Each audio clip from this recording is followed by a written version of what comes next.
Hello friends, मैं pharmacist Manish Gupta आप लोगों का अपने चैनल नो योर मेडिसिन में स्वागत करता हूं। और आज जिस विषय पे और जिस टॉपिक पर हम बात करेंगे वह संबंधित है नसों में होने वाले दर्द से। लोगों में अक्सर शिकायत देखी गई है कि कभी कभी हाथों में, पैर के जोड़ों पर, कंधों पर, नेक पर लगातार दर्द बना रहता है।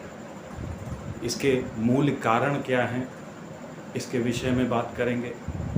इससे उत्पन्न होने वाली समस्याओं के विषय में बात करेंगे। फिर उसके बाद हम इस पर भी बात करेंगे कि इसकी पहचान कैसे की जाती है कि यह दर्द नसों का ही दर्द है। फिर उसके बाद हम कुछ मेडिसिन्स के विषय में भी बात करेंगे कि कौन कौन सी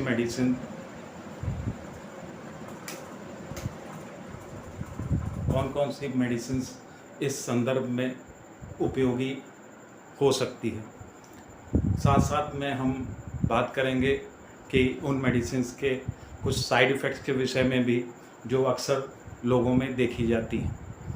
यह तो हो गई बात कि मांसपेशियों से संबंधित दर्द या कहें नर्व से संबंधित दर्द जिसमें नर्व डैमेज हो जाता है, जिसके कारण व्यक्ति विशेष को एक ऐसे दर्द का सामना करना पड़ता है जो जलन के रूप में होता है और सुई जैसे चुभने के जैसे दर्द उसको एहसास होता है।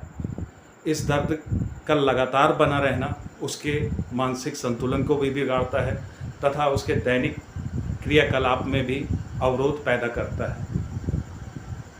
अब हम बात करेंगे कि यह दर्द जब भी किसी को सामने आता है तो इसके मूलतः कारण क्या होते हैं। बात करें हम इसके कारणों की, तो कभी कभी विटामिन की deficiency, B1, B12, B6 vitamin की कभी कभी डिफिशिएंसी शरीर में हो जाना, या फिर नर्व डैमेज हो जाना जिसको कहते हैं तंत्रिकाएं तंत्र के सेल्स का डैमेज हो जाना।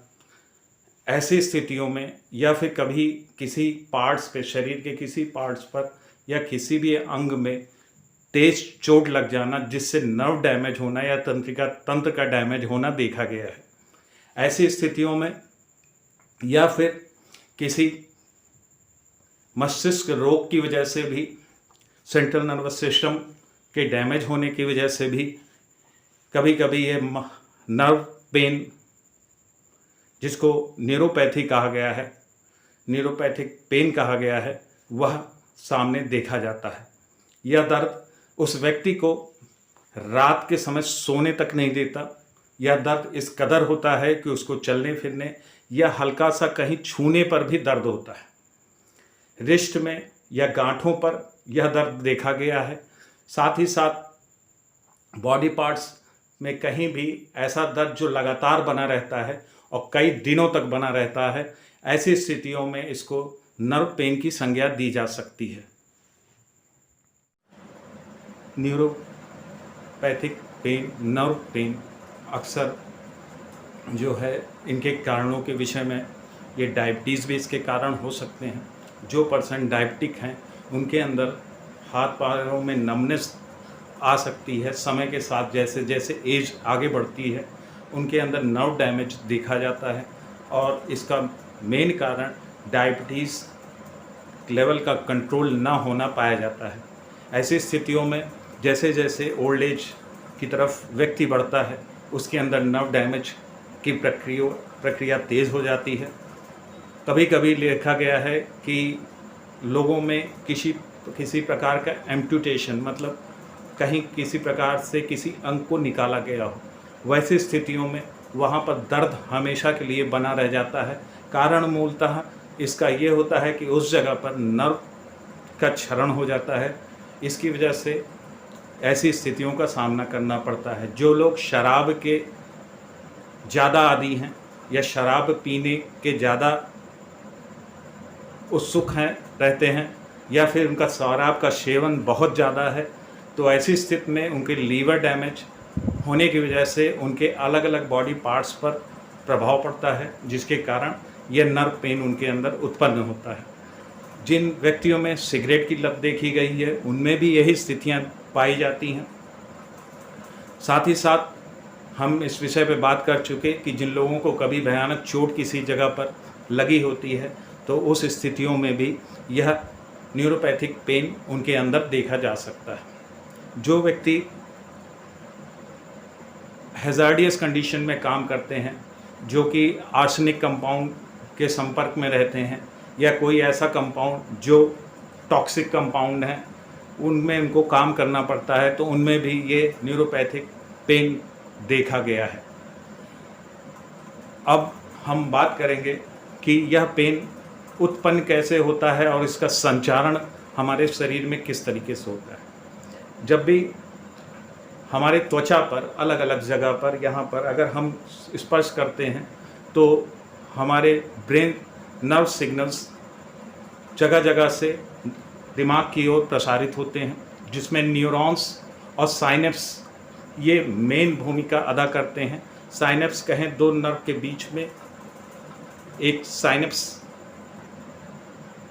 नाम की जगह पाई जाती है, जिसमें कई न्यूरोट्रांसमीटर एक्सक्रीट आउट होते हैं और यही जो है संचरण का काम करते हैं। लेकिन कभी कभी जब यह क्षरण होता है, नर्व्स क्षरित हो जाते हैं इधर के, तब उस स्थिति में नर्व इम्पल्स नर्व यहाँ से इधर की ओर ट्रांसफ़र नहीं हो पाते। ऐसी स्थितियों में नर्व पेन होना स्वाभाविक सा है। जिस समय हम त्वचा को छूते हैं, नर्व इम्पल्सेस हमारे ब्रेन तक जाती हैं और ब्रेन से वह अलग अलग केमिकल प्रोसीजर द्वारा फिर से वापस कई प्रक्रियाओं द्वारा वो हमें पेन का एहसास ब्रेन देता है कि इस जगह पर आपको दर्द हो रहा है। लिहाजा यह एक संचारण की व्यवस्था बनी हुई है जिससे व्यक्ति को यह एहसास होता है कि मुझे किस जगह पे और कैसा दर्द हो रहा है। लेकिन जब भी ये नर्व डैमेज होगी, नर्व्स जो अलग अलग साइनेप्स या नर्व सेल्स के रूप में होती हैं, तंत्रिका तंत्र के रूप में होती हैं, जब भी यह डैमेज होंगी तो उस स्थिति में यह नर्व पेन लगातार उसको बना रहेगा और उस स्थिति में उसको दवाइयों का सहारा लेना आवश्यक हो जाता है। इन दवाइयों का उपयोग व्यक्ति को किसी चिकित्सक के देखरेख में ही करना उचित है। उसको सेल्फ मेडिकेशन आप बिल्कुल ना करें। यह दवाइयाँ आपको सिर्फ इस वजह से बताई जा रही हैं, सिर्फ आपके ज्ञानवर्धन के लिए। इसके उपयोग से पहले आप एक चिकित्सक के देखरेख में ही इन दवाइयों का उपयोग करें। बात करें हम पहली दवा की, तो वह ट्राईसाइक्लिक एंटी डिप्रेशन दवा है। एमिट्रोपाइलिन नाम से, कंपोजिशन नाम से और अलग अलग ब्रांड नाम से ये एमीफुल 10 mg और एट्रिलिक्स 10 mg नाम से दवा आती है। दूसरी दवा इस श्रेणी में ट्राईसाइक्लिक एंटी डिप्रेशन में इमिप्रामिन, जो कि स्टैंडअप 25 और डीमिन 25 ब्रांड नाम से आती है। तीसरी दवा नॉरट्रिप्टिलिन 10 mg और उसके उपरांत डॉक्सिपिन HCl, जो कि ब्रांड नाम डॉक्सिन 25 और डॉक्सिन 75 नाम से आती है। यह दवा व्यक्ति को एंटी डिप्रेशन में पहले यूज़ होती थी, लेकिन साथ साथ में इन दवाइयों का उपयोग अब आज के परिप्रेक्ष्य में यह नर्व पेन या न्यूरोपैथिक पेन में भी यूज़ की जाती हैं।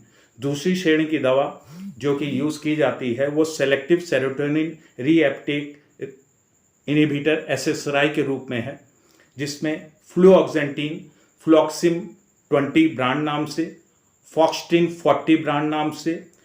फिर दूसरी श्रेणी की दवा पैरेक्सिटिन पैरेट CR 12.5 ब्रांड नाम से, पैक्सेट CR 12.5 ब्रांड नाम से।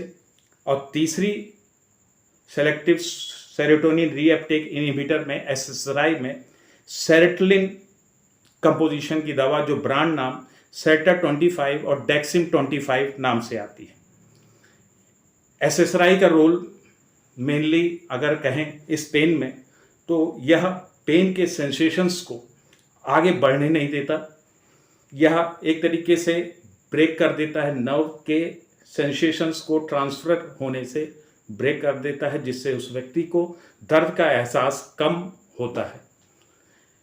अब तीसरी श्रेणी की दवा जो इसमें यूज़ की जाती है सेरोटोनिन नॉरएपिनेफ्राइन रीअपटेक इनहिबिटर एसेनराइज की श्रेणी में है, जिसमें वेंलाफैक्सिन 150 mg जो कि ब्रांड नाम वेंटाडेप ER 150 mg, वेंटॉर एक्सर 75 ब्रांड नाम से और वेंटॉर एक्सर 37.5 ब्रांड नाम से उपलब्ध है।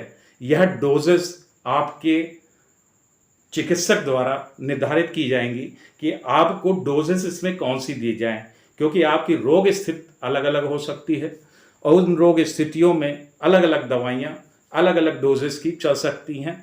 अब जैसे मैंने बात की ट्राइसाइक्लिक एंटी डिप्रेसेंट की, एसएसराई की, एसेनराइज की, तो कभी कभी ये संयुक्त रूप से भी दी जाती है, लेकिन वह चिकित्सक ही निर्णय लेगा कि आपको कौन कौन सी दवाइयाँ चलनी हैं। ये आप सेल्फ मेडिकेशन पे स्वयं से कभी करने की चेष्टा ना करें, वो आपके लिए दिक्कत होगी। इसके बाद कुछ दवाइयाँ एंटी एपिलेप्टिक दवाइयाँ जो कि सीजर्स में झटकों में काम करती हैं, वो भी इसमें कभी कभी एक चिकित्सक द्वारा आपकी स्थितियों को देखते हुए दी जाती हैं। उन श्रेणी में कार्बामेजिपाइन जो कि ब्रांड नाम टेग्राल 200 ब्रांड नाम से, टेग्रिटाल 200 ब्रांड नाम से आती हैं।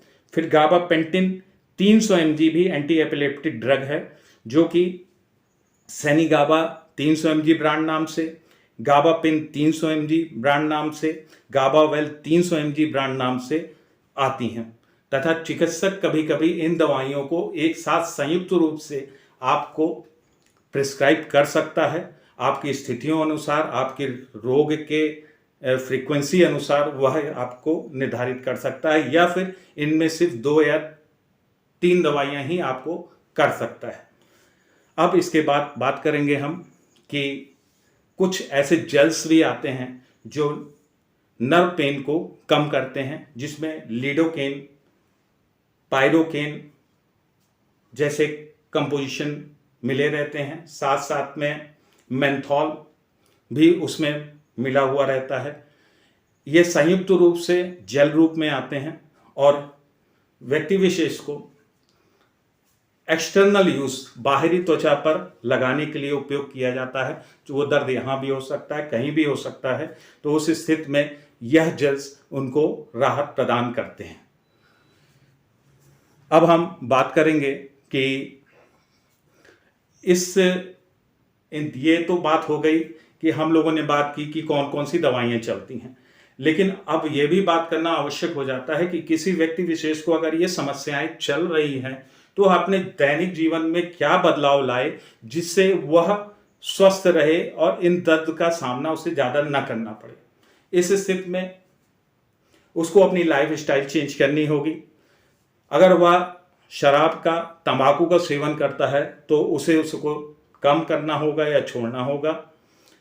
उसको मेंटल स्ट्रेस अगर है तो उसको सॉल्व आउट करना होगा या उससे दूरी रखनी होगी। काम का स्ट्रेस है उसके पास तो उससे भी थोड़ा कम करना होगा। व्यक्ति अगर डायबिटिक है तो डायबिटीज़ को कंट्रोल करना होगा। साथ साथ में एक्सरसाइज उसके लिए आवश्यक हो जाती है। उसके बाद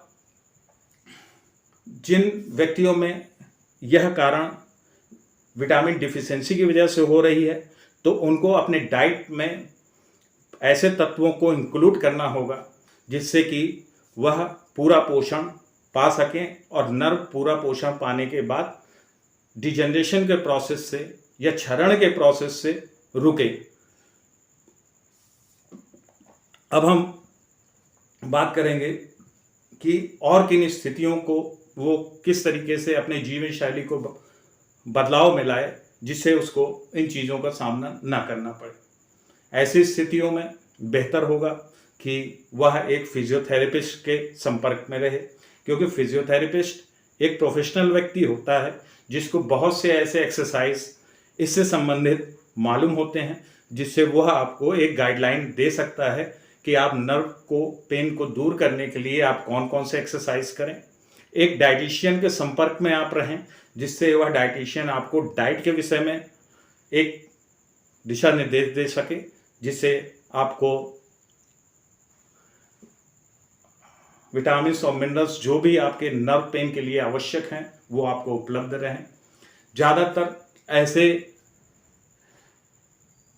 हरे पत्तेदार सब्जियां जिसमें B1, B12, B6 की मात्रा बहुतायत पाई जाती है, इसका उपयोग आपको प्रचुर मात्रा में करना चाहिए, क्योंकि यह एक नेचुरल सप्लीमेंट्स हैं। साथ साथ में बहुत से ऐसे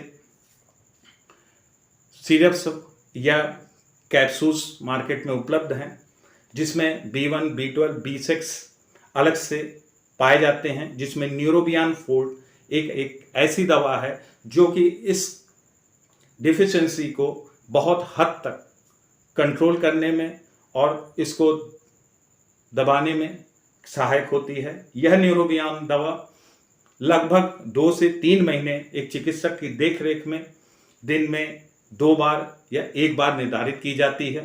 वह आपके मनोस्थित, आपके रोग, आपके भार, आपके डिजीज से संबंधित देखते हुए वह निर्णय लेगा कि आपके डोजेस किस हिसाब से आपको दिए जाएं। अगर हम बात करें कि इन दवाइयों को के अलावा नेचुरल उसमें, तो नेचुरल उसमें हम जहाँ पर दर्द हो रहा है उसको वार्म कंप्रेशन से, गर्म पट्टियों से उस दर्द को कम कर सकते हैं, या कोल्ड कंप्रेशन से, बर्फ़ के मदद से एक कपड़े में लपेट कर जहाँ दर्द हो रहा है वहाँ पर रखने से हमें दर्द में राहत मिल सकती है। वार्म कंप्रेशन कहने का मतलब गर्म पानी में भी जिस जगह पे दर्द हो रहा है अगर डालना संभव हो हाथ, तो जितना व्यक्ति सह सकता हो उस गर्म पानी में हाथ डालने से भी उसको, गर्म पानी मेरे कहने का ये मतलब नहीं खौलते हुए पानी में, मेरे कहने का मतलब आपकी त्वचा जितना आराम से सह सकती हो उस स्थितियों में, या वार्म कंप्रेशन देने पर जिस पे त्वचा पे आपके किसी के आघात ना पहुँचे उतना गर्म आपको इस्तेमाल करना है। उससे आपके नर्व पेन में आपको राहत मिलेगी। साथ साथ में कोल्ड कंप्रेशन, बर्फ़ की मदद लेके उन जगहों पे रखने से आपके नर्व सेंसेशंस या नर्व पेन जो बहुत तेज़ हो रहे हैं उसमें राहत मिलेगी। आपको अपनी दैनिक क्रिया करने में जो भी दिक्कतें आ रही हैं उसमें इन चीज़ों को फॉलो अप करने से कहीं ना कहीं थोड़ा बहुत राहत होगी। बात करें हम अब इन दवाइयों के साइड इफ़ेक्ट्स के विषय में, जिन दवाइयों के विषय में मैंने अभी बात की, यह दवाइयाँ व्यक्ति के अंदर मिचली, उल्टी, पेट में दर्द, पेट में जलन, ऐसी चीज़ों को ला सकती हैं। उस स्थिति में आप अपने चिकित्सक को इस विषय में बताएं कि मुझे यह दिक्कत हो रही है इस दवा से। वह आपको डोजेस कम कर सकता है या फिर वह आपकी दवा विशेष को एक हटा सकता है। लेकिन मूलतः देखा गया है कि धीरे धीरे ये साइड इफ़ेक्ट्स अपने आप स्वतः चले जाते हैं। मेरे चैनल को लाइक और सब्सक्राइब करें ताकि मैं ऐसे ज्ञानवर्धक वीडियोस आप तक और पहुंचा सकूं। बहुत बहुत धन्यवाद।